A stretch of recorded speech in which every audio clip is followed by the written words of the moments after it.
Hello everyone, welcome to Rotational Dynamics Part 3.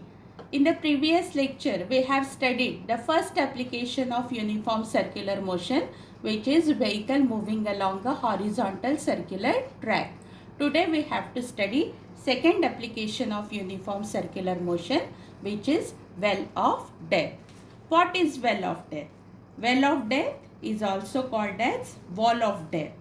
It is carnival sideshow featuring vertically cylindrical wall inside which a vehicle is driven in horizontal circles while performing the stunts. So today we have to find the velocity, minimum velocity with which the vehicle should be driven inside the well of death. For that, the figure of well of death is shown here and different forces acting on the vehicle are shown in this figure.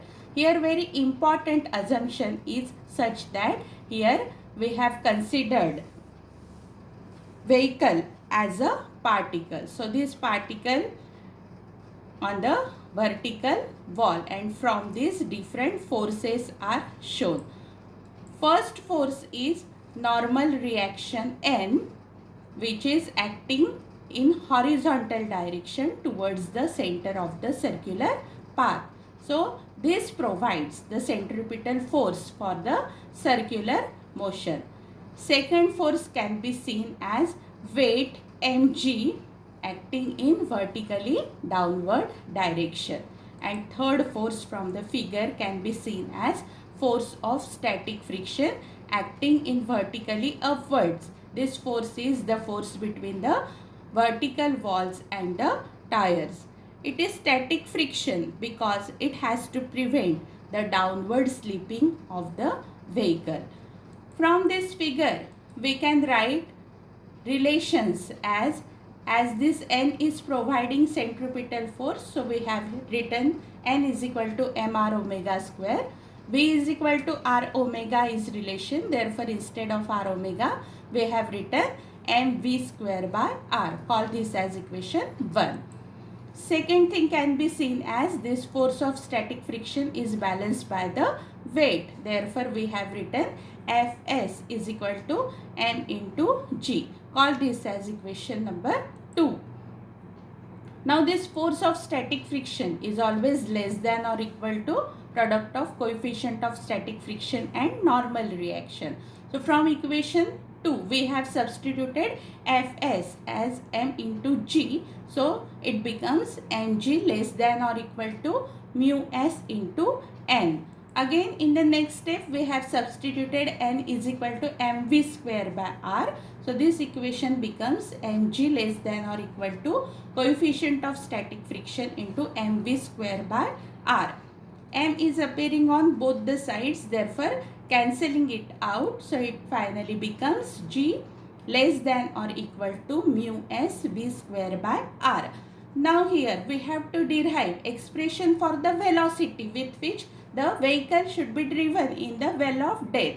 Therefore, modifying this equation in terms of v, we get v square greater than or equal to rg divided by coefficient of static friction. Taking square root, we get V minimum is equal to square root of Rg divided by coefficient of static friction. So, thus V minimum is equal to R means the radius of the circular track, G is the acceleration due to gravity and mu s is the coefficient of static friction.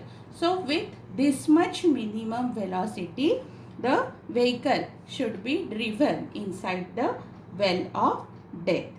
Now, while deriving this equation, few points are very noteworthy because during this derivation, the vehicle is assumed to be a particle. But in reality, it is not the case. During revolutions in such wells, while making stunts, the two-wheeler rider is never horizontal. The frictional force is acting on the tires, but the gravitational force is acting through center of mass of the system consisting of both the two-wheeler and the rider.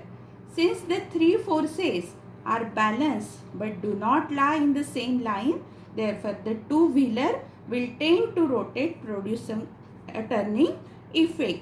So in order to counter this turning effect, the rider has to lean at an angle away from the vertical.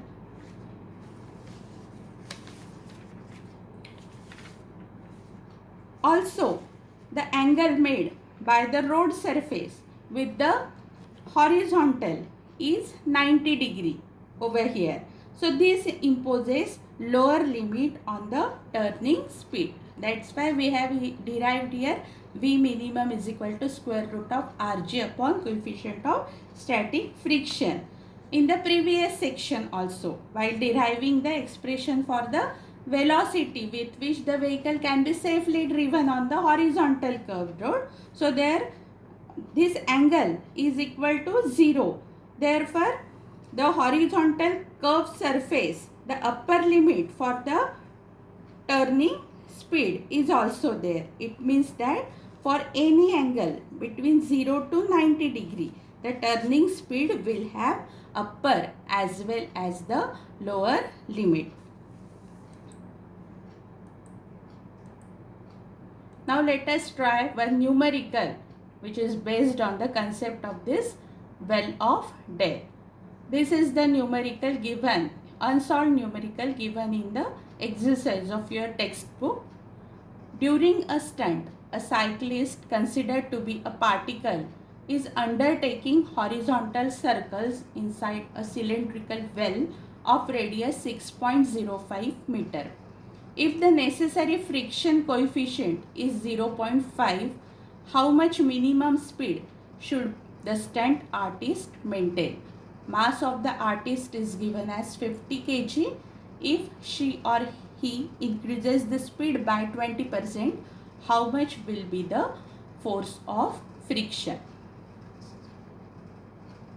So whenever any numerical is given, you have to read the numerical very carefully and then write down all the given quantities in the numerical and then what exactly you have to determine.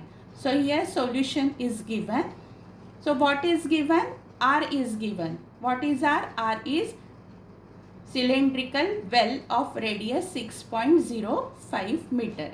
So value of R is given as 6.05 meter. Then next thing given is coefficient of friction. So coefficient of friction is given as 0.5. Then mass of the artist is given as 50 kg. And you have to then determine minimum velocity and minimum speed and force of friction. So just now we have derived expression for the minimum velocity. So V minimum is equal to square root of Rg divided by coefficient of static friction. Now substituting values. Now in your book value of G in solved problems is also considered as 10. So you should be very careful about the value of G, because if G is equal to 9.8 is given, then you will have to substitute value of G as 9.8. If G as 10 is given, then you will have to substitute the value of G as 10. So always be careful while substituting the value of G. 6.05 into 10 divided by 0.5 gives square root of 121. So after taking square root, we get V minimum as 11 meter per second. So here we have calculated minimum speed should the stunt artist maintain. So this much speed should stunt artist maintain. In the second part, you have to determine force of friction, and for that, if she or he increases the speed by 20%, how much will be the force of friction? So the concept is force of friction is equal to mass of the artist into G. So Fs is equal to m into G. So here we don't have to do anything with this 20%. So just put value of m as 50 into 10 is equal to 500 Newton. So force of friction is found to be 500 Newton. So in this way you can also try different problems which are concept on this, which are based on the concept of this well of depth. These are the references. Thank you.